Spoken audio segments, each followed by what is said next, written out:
Hey everyone, episode number 3 with Dana from Hemlane. How you doing, Dana? I'm great. Thanks, Michael, for having me. Awesome. So we're going to continue to the theme from episode number 1 and number 2, and we're going to turn it over to you so you can ask me a question.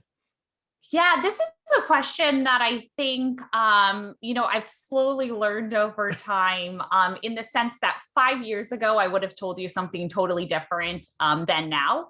And I think that comes with time, right? You learn certain things. You think you know everything, Mhm. but you learn certain things over time. So I'd love to hear from you an unexpected change from 20 years ago that now you're considering that you may never have thought of 20 years ago, or something you learned along the way. Yeah, and I think it's technology in general, right? Again, when I think about back to 20 years ago, I thought about my personal situation, right? Were we renting 20? I guess we were renting like 23 years ago.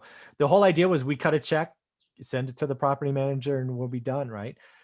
We wanted to get it. If we wanted to apply, we had to call and clean them up, and everything was kind of it was at the time it was fast, but now you think about it, it's slow. And back then you had to do everything between 8 and 5 or 9 and 5, and there wasn't this whole after hours thing and just all of that.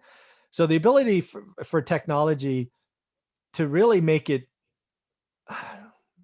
easier, more efficient, more friendly to establish a relationship between landlord and or property manager and tenant is awesome, right? Tenants can pay anywhere they want now, right? They can do PayPal or credit cards or any of these other things, set up electronic, wires, all of that stuff. Never considered that 20 years ago. The ability to have mobile access to things is something I never considered, right? It's just applications and technology is really making it easier, faster, and cheaper in ways I never expected. And Hemlane's a great example of just how individual landlords can use a platform that makes it easier to invest in 5 markets. I could not have imagined investing in Fresno, Austin, Texas, and Huntsville, Alabama in 2002.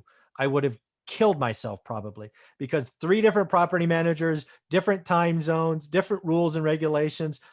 But now, right, if someone had Hemlane, they could just set up their process, their procedures, have those. I mean, it's mind boggling what technology can allow us to do throughout our life, let alone if we myopically look at property management and being a landlord. It's crazy. Yeah, and I think that communication is really important. One thing that technology helps do is make sure everyone's on the same page. Like the lease is uploaded, everything's in one system. No one is questioning certain things with move in and move out photos because they're all documented in there. And you go through a process that says we need to upload this. This is the state. Let's all agree on it. Mhm. Are there any things that you think you'd be a little bit wary about with technology, or any warnings you would give?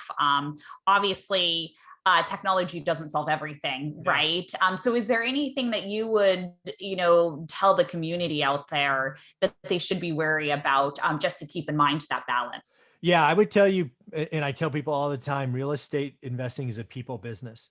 So while technology will allow you to be more efficient, set standards and follow-ups, you can't forget to pick up the phone and call people. You can't forget if you're in the same town to go have coffee and build relationships. This business is far better when you can really build relationships, certainly with your team, and with the extended community, right? This is a people business. Technology should not be an excuse to sit in your hole and hide. Get off your butt, go meet people, allow it to be documented, follow up, set reminders, right? If you figure out their birthdays, set reminders, do all these things, be a human being. Don't be a robot. Yep. Yeah, no, I think that's a good point. That is the one thing with technology where I do think in some cases, if you're messaging in the system and something isn't making sense, don't get into this heated, sort of like in emails. You see that Yeah. in work where it's just starts Stop, getting heated. It's like, wait a second, just pick up the phone and call. please. Everyone, it's interesting. Once you have someone on the phone, it makes it so much better. And people do ask us about that at Hemlane, and we say you should see, if you see the repair coordination team, what percentage of their time and how much time they spend on the phone. Yeah. It's majority, right? They're calling the tenants. If a tenant says, oh yeah, this service therapist professional did the work, but there's some things that are left to be done. Great, let's pick up the phone and make sure everything's there. And we explain how that's going to be a recall and getting things done. I do think there is still the need for a phone. And if you can balance that with technology, you're going to do very, very well. And a lot of times it's not you, right? It's the leasing agent or it's a repair coordinator. But I still think you do need those phone calls and those touch points to really help build strong relationships. And those phone calls build trust as well, that there is the human behind it. Yeah, the key there is, right. I love that, right? The whole back and forth, like you're just miscommunicating or not quite understanding each other. Stop, get on a phone call, but then of course go back to the application, go, just so we're clear, this is what was said, right? So it's always back there. It's always something you can go back and point to. That is just wonderful. So Dana, where can people go get their 30-day trial? Because people really need to play with it a little bit, I think. Yeah, they can go to hemlane.com, which is HEMLANE.com, and just mention one rental at a time. Try us for free. It's 30 days, no credit card or anything required. You can go in and play around with that. Very cool, Dana. Well, thank you very much for your time. It's always fun talking about my beginning years. Great. Thanks, Michael. You got it.